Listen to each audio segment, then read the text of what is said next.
المرسلين وعلى آله وأصحابه وأولياء أمته أجمعين. قال الله تبارك وتعالى في القرآن المجيد في شأن حبيبه مخبرا وعاملا إن الله وملائكته يصلون على النبي يا أيها الذين آمنوا صلوا عليه وسلموا تسليما. والصلاة والسلام عليك يا رسول الله وعلى آلك وأصحابك يا حبيب الله.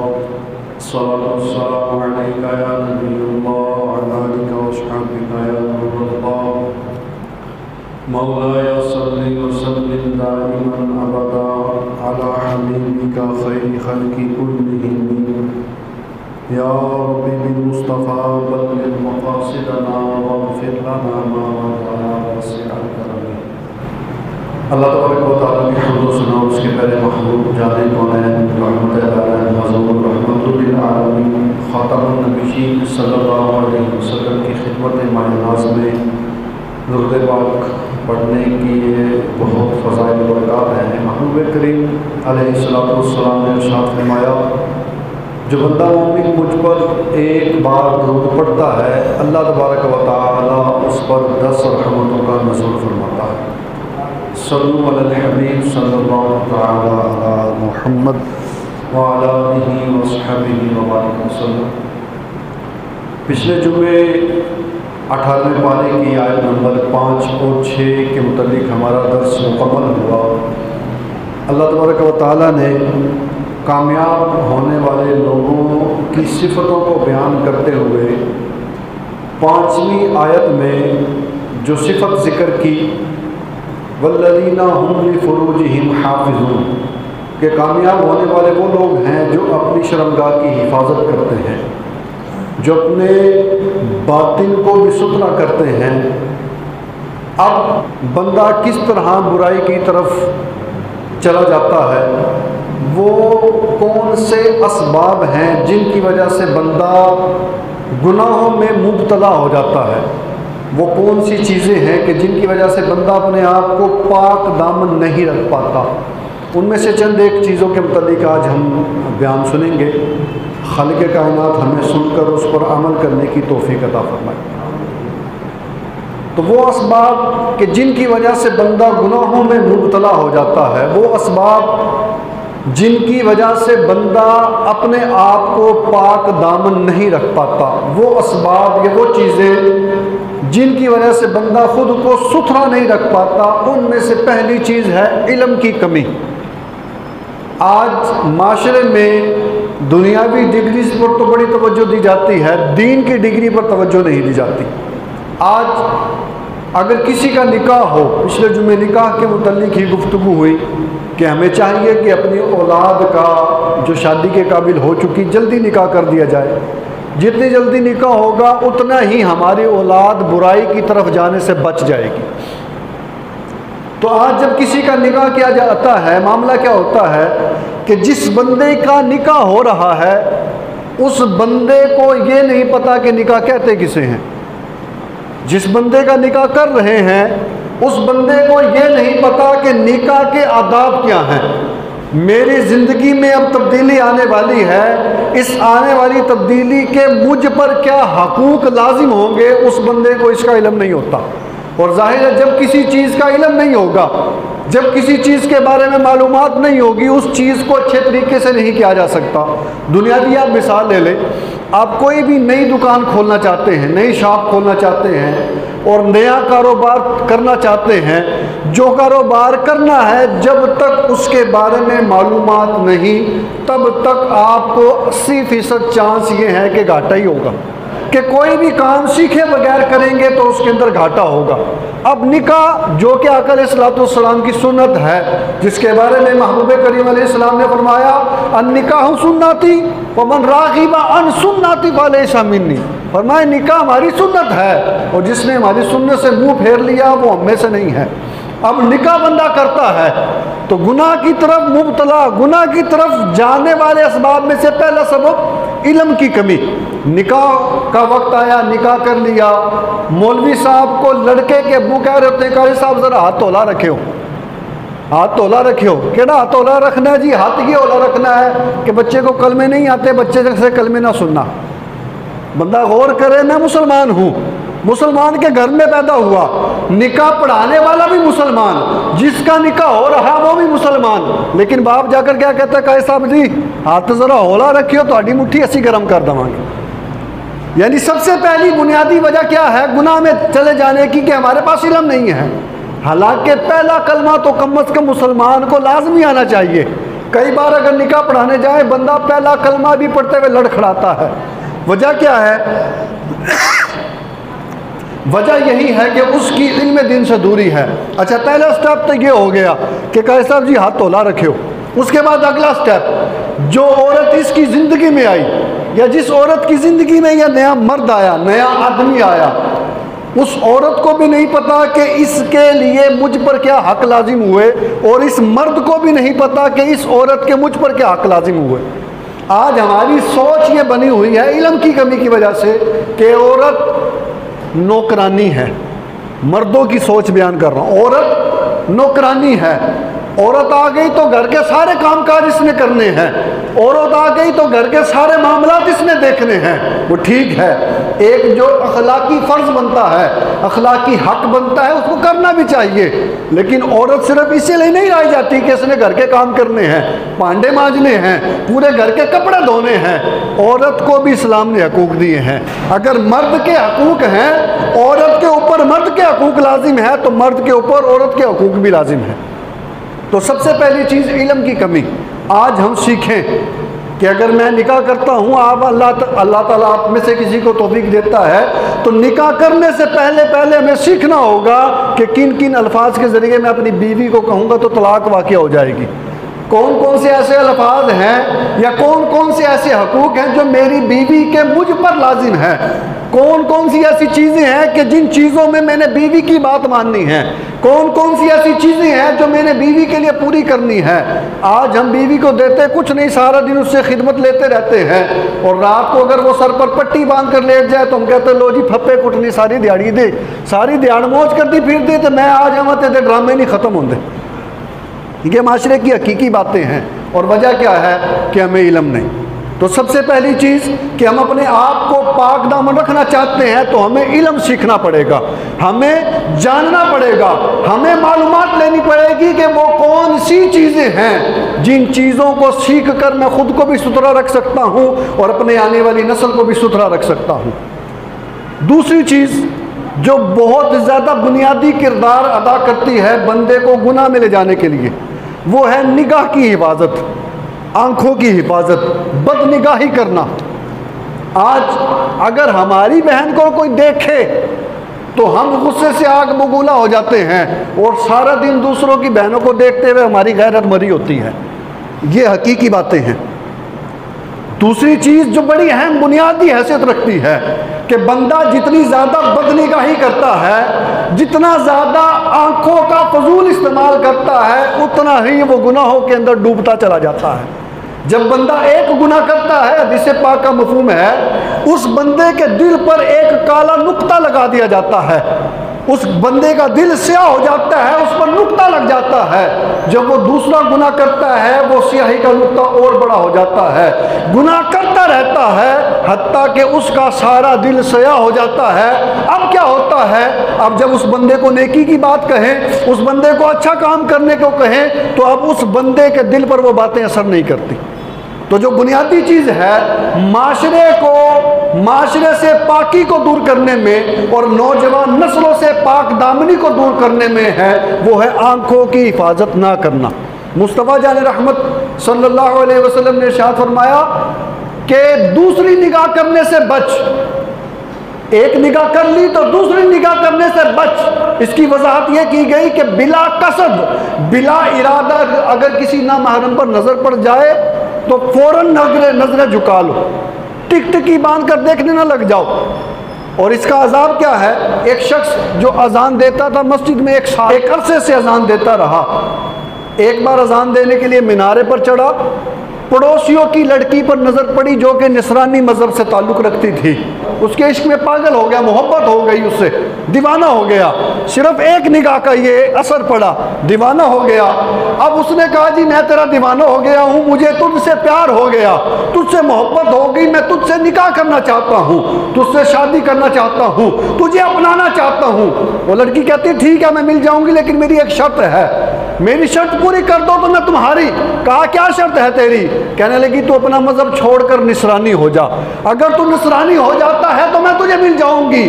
اس کے اوپر تقدیر الہی غالب آئی، اس بندے نے کلمہ کفر پڑھا اور نصرانی مذہب اختیار کر لیا۔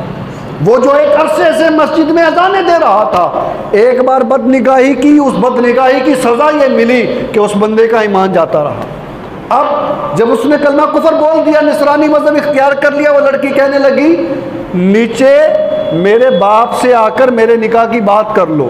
وہ اوپر سے سیڑھیوں کے ذریعے نیچے آنے لگا، پاؤں پھسلا، گر کر کفر پر ہی مر گیا۔ یعنی جس نے اپنی زندگی کا ایک حصہ اللہ کی یاد میں گزار دیا، زندگی کا ایک حصہ اللہ اللہ کرتا رہا، لوگوں کو نمازوں کے لیے بلاتا رہا، ایک بار بد نگاہی کی، بد نگاہی کا انجام یہ ہوا کہ اس کی ساری زندگی کی نیکیاں سلب کر لی گئی۔ بد نگاہی کا انجام یہ ہوا کہ اس کی ساری زندگی کی نیکیوں کو چھین لیا گیا اور اس کا خاتمہ کفر پر ہوا۔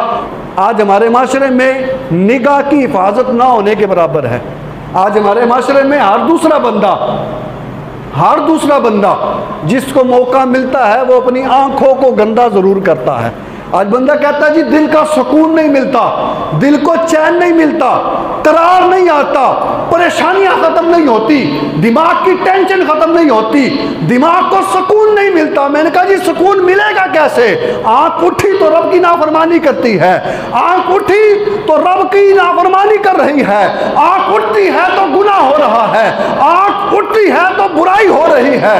جب آنکھ جب اٹھتی ہے تب برائی ہوگی تو بتاؤ دل کا سکون کہاں سے ملے گا؟ آنکھ اٹھتی گناہ ہوتا ہے، آنکھ اٹھتی ہے برائی ہوتی ہے، آنکھ اٹھتی ہے نافرمانی ہوتی ہے۔ میں کہتا ہوں جی وہ آنکھ جس کو رب تبارک و تعالیٰ نے بنایا اس لیے کہ یہ آنکھ اٹھے تو رب کا قرآن دیکھے، یہ آنکھ اٹھے تو اللہ دکھائے تو کعبۃ اللہ دیکھے، یہ آنکھ اٹھے تو اللہ دکھائے مدینہ دیکھے، یہ آنکھ اٹھے تو ان کاموں کی طرف اٹھے جن کو اللہ نے کرنے کا حکم دیا۔ تو مجھے بتانا دل کا سکون کیسے نہیں ملتا؟ آج ہر دوسرا بندہ پریشان ہے، ٹینشنیں جان نہیں چھوڑ رہی، پریشانیاں ختم نہیں ہو رہی۔ وجہ کیا ہے؟ وجہ یہ ہے کہ ہم نے اپنی آنکھوں کو کھلی چھوٹ دے رکھی ہے، جہاں دل چاہے یہ اٹھتی پھرتی ہے۔ اور مومنین کو قرآن میں حکم کیا ہے؟ اللہ فرماتا ہے مسلمانوں تمہیں حکم یہ ہے کہ تم اپنی نگاہوں کو جھکا کر رکھو۔ آج ہم میں سے نگاہیں جھکانے کے لیے تیار کوئی نہیں۔ ایک بندہ راستے سے گزر رہا تھا، راستے میں ایک بزرگ ملے تو بزرگ نے اس کو کہا پتر نماز پڑھے آ کر، برے کام چھڑ دے، اللہ کی عبادت کی کر۔ وہ بندہ کہنے لگا بزرگوں بات تو ٹھیک ہے لیکن میرے پلے گناہ ہی اتنے زیادہ ہیں، میں اتنا گناہ گار ہوں، نیکی کی طرف میرا دل راغب بھی نہیں ہوتا، بڑا مشکل ہے میرے لیے، آپ دعا فرمائے اللہ آسانی کرے۔ ابھی ایک بات ہی جا رہی تھی، اسی بزرگ کے سامنے سے ایک اور بندہ سر پر گٹھڑی اٹھا کر جا رہا۔ بزرگوں نے اپنے لہجے میں کہا بشیریا گٹھڑی تھلے رکھے نا، گٹھڑی نیچے رکھی۔ یہ لڑکا جو کہہ رہا تھا کہ گناہ بہت زیادہ ہیں، نیکیوں کی طرف دل مائل نہیں ہوتا، نیکی کرنے کو دل نہیں کرتا، ان بزرگوں نے کہا گٹھڑی پڑی ہے سامنے، اس گٹھڑی کے اوپر جو گٹھا لگی ہے اس کو کھولو، اس گٹھڑی پر جو گٹھا لگی ہے کھولو۔ وہ کہتا ہے میں نے بڑا زور لگایا، بڑی کوشش کی پر گٹھا نہ کھلی۔ میں نے بزرگوں کو کہا بھائی جی بڑی مضبوط گٹھا لگی ہے، مجھ سے نہیں کھلے گی، بڑی مضبوط گرا ہے، مجھ سے نہیں کھلے گی۔ پر بزرگوں نے اس بار حکم دیتے فرمایا آج تو ہی گرا کھول کے جائے گا ورنہ تو نہیں جان دینا۔ کہ میرے یہ کام یہ کہاں پھنس گیا؟ رات جاتے بزرگ مل گئے اور رات جاتے ہی یہ نیا کام پڑ گیا۔ بہرحال یہ کہتا ہے میں نے اپنی پوری طاقت لگا کر اس کو کھولنے کی کوشش کی تو وہ تھوڑی سی کھل گئی، اور تھوڑا سا جب زیادہ اور زور لگایا تو وہ گرا مکمل کھل گئی۔ اب اس گرا کے نیچے جو باقی گرائیں تھی بزرگ کہنے لگے ان گروہ کو بھی کھولو۔ وہ کہتا ہے پہلی گرا کو جب میں نے کھولا زور لگا کر، پہلی گرا کے کھلنے کی وجہ سے باقی گریں اپنے آپ کھلتی چلی گئی۔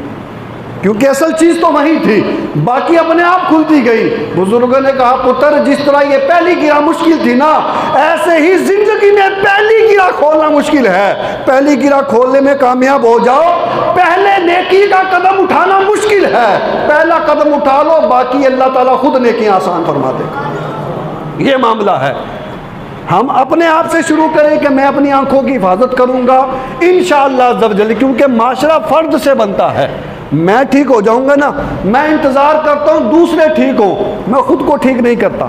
میں ٹھیک ہو جاؤں تو انشاءاللہ میرا معاشرہ بھی ٹھیک ہو جائے گا۔ مصطفیٰ جان رحمت صلی اللہ علیہ وسلم نے فرمایا وہ لوگ جو نگاہوں کی حفاظت کرتے ہیں، وہ لوگ جو اپنی آنکھوں کو حلال کاموں کی طرف اٹھاتے ہیں، وہ لوگ جو اپنی کاموں کو رب کے حلال کردہ طریقوں کے مطابق استعمال کرتے ہیں، میرے آقا علیہ الصلوۃ والسلام نے ارشاد فرمایا، مصطفیٰ جان رحمت شمع بزم ہدایت فرماتے ہیں کہ جس نے کسی عورت کی خوبیوں کو دیکھا، کسی عورت پر نظر پڑ گئی، اچانک نظر چلی گئی اور اس نے فوراً نگاہوں کو جھکا لیا، فوراً نگاہوں کو پھیر لیا، اللہ اس کو ایسی عبادت کی توفیق عطا فرمائے گا کہ اس عبادت کی لذت وہ اپنے دل میں محسوس کرے گا۔ فرمایا پہلی بار غلطی سے بلا ارادہ کسی عورت پر نگاہ پڑ گئی فوراً جھکا لے، اگر وہ ایسا کر لیتا ہے اللہ اس کو ایسی عبادت کی توفیق دے گا کہ اس عبادت کی لذت کو وہ دل میں محسوس کرے گا۔ مصطفیٰ جان رحمت صلی اللہ علیہ وسلم نے فرمایا، حدیث قدسی ہے، میرے آقا فرماتے ہیں اللہ عز و جل نے ارشاد فرمایا کہ جب بندے کی نظر اچانک کسی نامحرم پر پڑ جائے اور وہ میرے خوف کی وجہ سے نگاہوں کو جھکا لے، اچانک نامحرم وہ لڑکی جس کو دیکھنے کی شریعت میں اجازت نہیں، کزنیں بھی نامحرم ہی ہوتی ہیں، اگرچہ بچپن میں ساتھ ہو لیکن کزنیں بھی ہوتی نامحرم ہی ہیں، تو اللہ تبارک و تعالیٰ فرماتا ہے، محبوب کریم نے فرمایا حدیث قدسی، اللہ فرماتا ہے جب کسی بندے کی نظر نامحرم پر پڑے اور وہ میرے خوف کی وجہ سے نگاہوں کو جھکا لے، میں اس کے دل کو ایمان کی مٹھاس نصیب کرتا ہوں۔ آج اصل معاملہ شروع یہیں سے ہوتا ہے، زبان سے یا پھر آنکھ سے۔ زبان سے جب بھی بولا جھوٹ بولا، زبان سے جب بھی الفاظ نکلے کسی کی غیبت کی، زبان سے جب بھی الفاظ نکلے گالیاں دی، زبان سے جب بھی الفاظ نکلے کسی پر تہمت لگائی، زبان سے جب بھی الفاظ نکلے اپنے سے بڑے کو برا بھلا کہا، اور اسی زبان کو اگر ہم اللہ اللہ کرنے میں استعمال کریں، اسی زبان کو اللہ کا ذکر کرنے میں استعمال کریں، اسی زبان سے رب کا قرآن پڑھے، اسی زبان سے محبوب کی تعریفیں کریں، اسی زبان سے اللہ کی حمد بیان کرے، تو انشاءاللہ عز و جل معاشرہ امن کا گہوارہ خود ہی بن جائے گا۔ اسی زبان کا جب اچھا استعمال کریں گے، اسی زبان کو جب اللہ کی عبادت میں لگائیں گے، پھر اللہ کی بارگاہ سے ندا آتی ہے، میرے بندے اگر تو ان صفتوں کو اپنا لے گا ہم تجھے کامیاب ہونے کی بشارت دیتے ہیں، ہم تجھے کامیاب ہونے والے لوگوں میں بشارت دیتے ہیں۔ میرے آقا علیہ الصلوۃ والسلام نے ارشاد فرمایا 3 آنکھیں جہنم نہیں دیکھیں گی، 3 طرح کی آنکھوں کو جہنم نہیں نظر آئے گا، مطلب کیا کہ ان کو اللہ تعالیٰ دوزخ میں داخل نہیں فرمائے گا۔ فرمایا 3 آنکھیں جہنم نہ دیکھیں گی۔ پہلی وہ آنکھ جس نے راہ خدا میں پہرا دیا، جہاد کرنے والے، اللہ کی راہ میں لڑنے والے، اسلام کا پرچم بلند کرنے والے۔ فرمایا پہلی وہ آنکھ جس نے راہ خدا میں جہاد کیا، اللہ تعالیٰ اس آنکھ کو دوزخ پر حرام فرما دے گا۔ دوسری وہ آنکھ جو میرے خوف سے روئی ہوگی، جو اللہ کے خوف سے روئی ہوگی، اللہ تعالیٰ اس آنکھ پر بھی جہنم کی آنکھ کو حرام فرما دے گا۔ فرمایا تیری آنکھ سے اگر مکھی کے ساتھ جتنا بھی آنسو نکل آئے، اللہ کے خوف سے اللہ اس آنسو کے صدقے تجھ پر دوزخ کو حرام کر دے گا۔ اور فرمایا تیسری وہ آنکھ کہ جو اللہ کے حرام کردہ کام کی طرف اٹھنے سے رک گئی، اللہ تعالیٰ اس پر بھی دوزخ کو حرام فرما دے گا۔ اب کیسی بشارتیں ہیں، کیسی شہادتیں ہیں، کیسی خوشخبریاں ہیں، کن لوگوں کے لیے؟ ان لوگوں کے لیے جن کے بارے میں رب نے قرآن میں فرمایا والذین هم لفروجہم حافظون، وہ لوگ جو اپنی شرمگاہوں کی حفاظت کرتے ہیں، میں رب عز و جل انہیں کامیابی کی بشارت دیتا ہوں۔ اور میں نے بیان کیا شرمگاہ کی حفاظت میں مین چیزیں کیا ہیں؟ ایک زبان مین چیز، اور ایک آنکھ۔ اگر زبان سلامت رہ گئی اور اس کے بعد آنکھ سلامت رہ گئی تو انشاءاللہ عز و جل ہم پاک دامنی والی زندگی گزارنے میں کامیاب ہو جائیں گے۔ اور آج ہوتا کیا ہے آج ہوتا معاملہ یہ ہے کہ ہم دنیا والوں کو راضی کرنے کے چکر میں لگے رہتے ہیں کہ سب کو راضی کرنے کے لیے ہم رب کو ناراض کر دیتے ہیں. سب کو راضی کرنے کے چکر میں رب کو ناراض کر دیتے ہیں, اور سب کو راضی کر بھی لیں پھر بھی سب راضی نہیں ہوتے. آپ نے دیکھا ہوگا, سنا ہوگا, بارات میں اچھا خاصا ٹھوسنے کے بعد باہر نکل کہتے ہیں نمک تھوڑا جا کاٹ سی, چاول پورے نہیں گلے سی. یعنی سب کو راضی کرنے کے چکر میں رب کو ناراض کیا, اور نتیجہ کیا نکلتا ہے کہ رب کو ناراض کرنے کی وجہ سے دنیا والے بھی ناراض ہو جاتے ہیں. اور اگر رب کو راضی کرنے کے لیے سب کو ناراض کرنا پڑتا ہے, بندہ سب کو ناراض کر دیتا ہے صرف اس لیے کہ میرا رب راضی ہو جائے, تو اللہ یہ تحفہ دیتا ہے, اللہ یہ انعام دیتا ہے کہ وہ جو ناراض ہو چکے ہوتے ہیں اللہ کو راضی کرنے کی وجہ سے اللہ ان کے دلوں میں دوبارہ محبتوں کو پیدا فرما دیتا. تو اللہ تعالی ہمیں حقیقی معنوں میں کامیاب ہونے والوں کی صفتیں اپنانے کی توفیق عطا فرمائے. آمین بجاہ نبی الامین.